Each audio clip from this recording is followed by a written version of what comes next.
9 декабря в президент-отеле прошла очередная встреча министров иностранных дел стран-членов Организации договора о коллективной безопасности.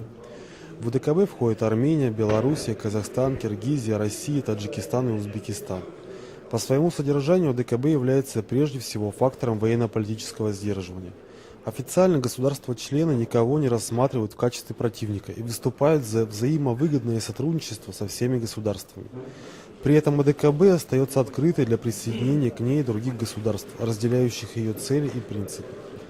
Основным лейтмотивом встречи стало намерение продолжать развитие союзнического взаимодействия входящих в УДКБ государств по вопросам укрепления стабильности и безопасности в регионе ответственности организации. Сегодняшнее заседание Совета министров иностранных дел, обороны и Комитета секретарей Совета безопасности ОДКБ проходит в контексте подготовки к очередной сессии Совета коллективной безопасности. В период председательства Российской Федерации в Организации договора коллективной безопасности, начиная с саммита в июне прошлого года, мы концентрировали усилия на приоритетных направлениях взаимодействия, определенных главами государств. Это прежде всего внешнеполитическая координация, дальнейшее строительство коллективных сил оперативного реагирования, завершение формирования миротворческих сил, военно-техническое, военно-экономическое сотрудничество. Эти вопросы подробно обсуждались в ходе неформальных встреч глав государств в июле прошлого года в Чолпон-Ате, в мае этого года в Москве, в августе в Ереване, на мартовском заседании Совета министров иностранных дел, министерских встречах в Афинах, Алма-Ате, Нью-Йорке, Астане. И они были в центре внимания всех уставных органов ОДКБ. Каждая встреча наших глав государств придавала серьезный импульс дальнейшему развитию союзнического сотрудничества, и особое значение в этом плане имеет нынешняя сессия, которая призвана качественно модернизировать деятельность организации по защите интересов государств-членов.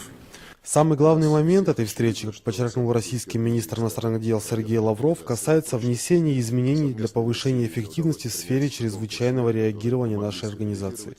Кроме того, сообщил он, одобрен проект декларации нашего взаимодействия на международной арене, что является прямым вкладом в работу нашей организации для выполнения внешнеполитических задач. Третий момент касается коллективных миротворческих сил. И здесь мы в первую очередь отмечаем готовность выполнения миротворческих задач, а также готовность предоставить на определенных условиях миротворческие силы по требованию ОДКБ, сказал руководитель МИД России. Повестка нынешнего саммита ОДКБ включала в себя более 30 вопросов. Центральными темами, как и ожидалось, стали совершенствование механизма кризисного реагирования ОДКБ, наращивание потенциала организации по эффективному противодействию современным угрозам и вызовам безопасности, рассмотрение военно-экономического и военно-технического сотрудничества, военного строительства, совершенствование системы реагирования на чрезвычайные ситуации в сфере информационной безопасности, а также ряд организационных и административно-финансовых вопросов деятельности ОДКБ. В этом же контексте рассматривались предложения по актуализации соответствующих уставных документов и нормативно-правовой базы организации.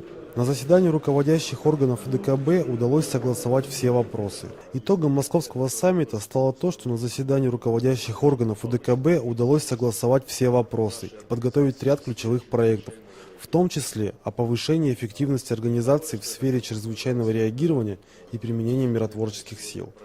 Об этом, подводя итоги совместного заседания Советов министров иностранных дел, обороны и секретарей Совета безопасности государств-членов организации, прошедшего накануне в Москве саммита, сообщил глава российского МИД Сергей Лавров. В рамках совещания был представлен на подписание совершенно новый документ – «Положение о порядке реагирования на кризисные ситуации ОДКБ».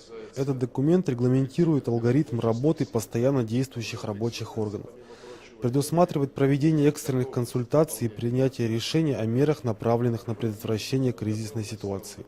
Предваряющее обсуждение соглашения о коллективных силах оперативного реагирования ОДКБ Российская Государственная Дума ратифицировала в среду.